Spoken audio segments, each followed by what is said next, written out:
Isang makulay, mainit at puno ng biglaang swerte ang paparating na taon dahil ang 2026 ay Year of the Fire Horse. Sa Chinese astrology, hindi biro ang taon na ito. Ito ang taon ng mabilis na pagbabago, tapang at lakas ng loob, biglaang yaman, matitinding desisyon sa pag-ibig, pag-angat ng career at negosyo. Pero tandaan, hindi lahat ay sasabay sa swerte. May mga zodiac sign na aangat at may mga zodiac sign na kailangan mag-ingat. Kaya sa video na ito, aalamin natin kung alin ang pinakamaswerteng Chinese zodiac signs sa taong 2026. Base ito sa Fire Horse energy, luck cycles, money and career stars, love and relationship harmony. Kaya mga ka-amazing, simulan na natin. Ano ang ibig sabihin ng Year of the Fire Horse? Ang horse ay simbolo ng kalayaan, bilis, tapang, kumpiyansa at ambisyon. Kapag pinagsama sa fire element, lumalakas ang passion, competitiveness, desire for success. Sa 2026, mas maswerte ang mga tao na hindi takot magdesisyon, marunong sumabay sa pagbabago, may disiplina sa pera, at kayang kontrolin ang emosyon. Number 10, Rabbit. Tahimik ang galaw pero tuloy-tuloy ang swerte. Hindi palaban. Avoids spotlight ang Rabbit. Pero sa 2026, ang tahimik na diskarte ang magiging sekreto ng kanyang swerte.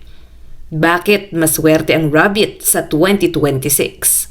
May harmonizing energy mula sa Fire Horse. Hindi sila sinasalungat ng taon. May proteksyon laban sa big losses. Hindi man bongga ang simula ng taon, pero habang tumatagal ang 2026, mas gumaganda ang takbo ng buhay ng Rabbit.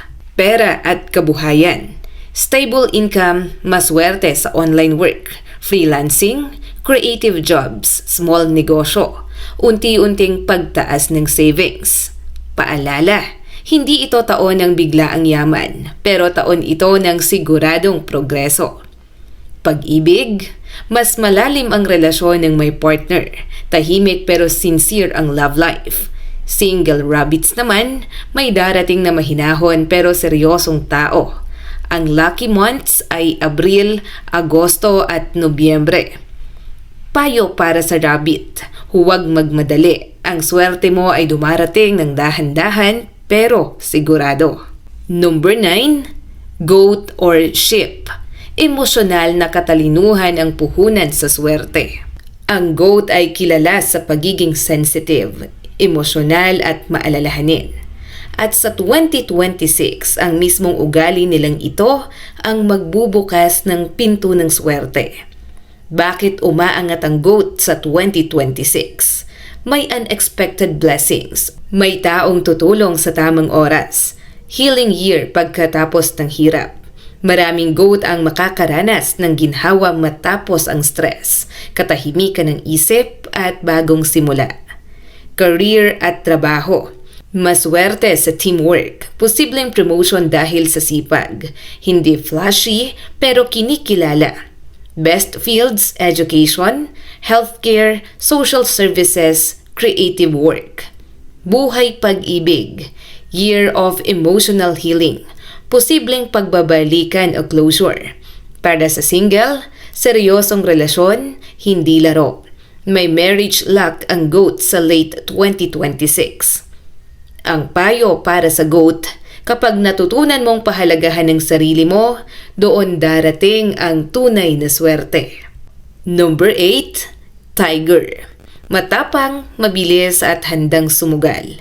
Ang tiger ay likas na leader at sa Fire Horse year, parang pinahira ng gasolina ang apoy ng tigre. Bakit maswerte ang tiger sa 2026? Parehong energetic at aggressive ang tiger at Fire Horse. Good year para sa leadership, negosyo, bagong proyekto. Kung may plano ang tiger na mag-resign, magnegosyo, mag-migrate o mag-shift ng career, 2026 ang tamang taon. Pagdating naman sa pera, Mataas ang earning potential pero delikado sa impulsive spending. May chance ng big profit o big loss, kailangan ng kontrol. Pagdating naman sa buhay pag-ibig, passionate year, malakas ang atraksyon pero may risk ng selos, pride at away dahil sa ego. Payo para sa mga tiger. Hindi lahat ng laban ay kailangang ipanalo. Piliin mo kung saan mo gagamitin ang lakas mo. Number 7, dog. Tahimik na tagapagtanggol na biglang gagantimpalaan. Madalas nasa likod ng eksena ang dog. Mas inuuna nila ang tungkulin kaysa sa spotlight. Pero sa 2026, babayaran ang katapatan. Bakit maswerte ang dog sa 2026? May reward luck dahil sa mga sakripisyong ginawa noon. May proteksyon laban sa malaking kamalasan. Bigla ang pag-angat dahil sa tiwala ng iba. Maraming dog ang magsasabing, hindi ko inasahan pero dumating. Career at trabaho. Posibleng promotion, salary increase, bagong responsibilidad na may kapalit na benepisyo.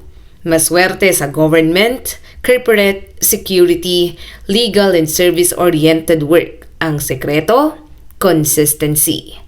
Pagdating sa pera, dahan-dahang pagbuti ng finances, may maayos na cash flow kaysa sa mga nakaraang taon. Hindi bongga pero secure.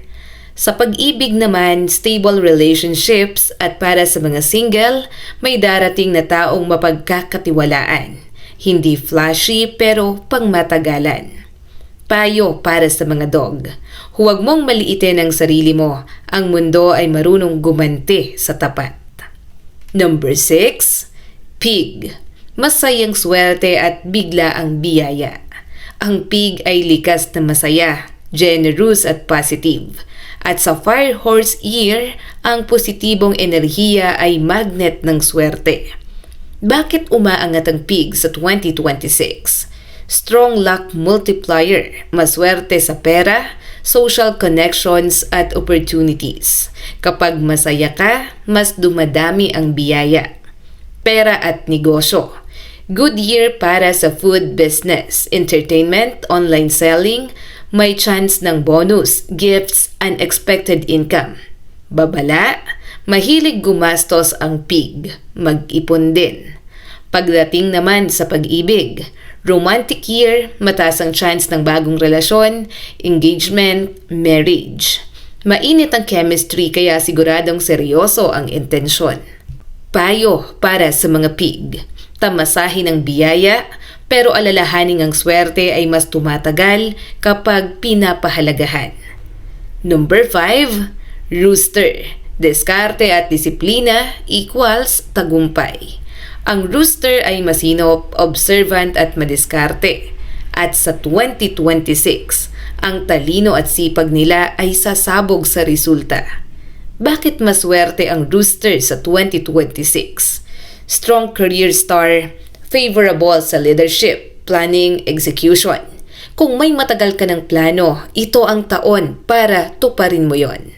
Career, promotion luck, recognition mula sa boss. Maswerte sa management, accounting, engineering at operations. Pagdating naman sa pera, steady income growth. Magandang taon para sa investments, long-term plans. Hindi ito sugal, ito ay calculated success. At sa pag-ibig naman, medyo malamig dahil sa focus sa trabaho. Pero kapag naglaan ng oras, nagiging solid ang relasyon. Payo para sa rooster. Hindi lahat napapansin agad, pero ang consistent na sipag ay laging panalo. Number 4, snake. Tahimik pero deadly sa swerte. Kung may zodiac sign na strategic at mysterious, yan ang snake. At sa taong 2026, ang pagiging tahimik nila ang magdadala sa malaking panalo. Bakit napakalakas ng snake sa 2026? Strong intelligence luck, malakas ang intuition, kayang iwasan ng gulo at pumasok sa tamang oportunidad. Habang ang iba ay nagmamadali, ang snake ay eksaktong tatama sa target. Pera at career.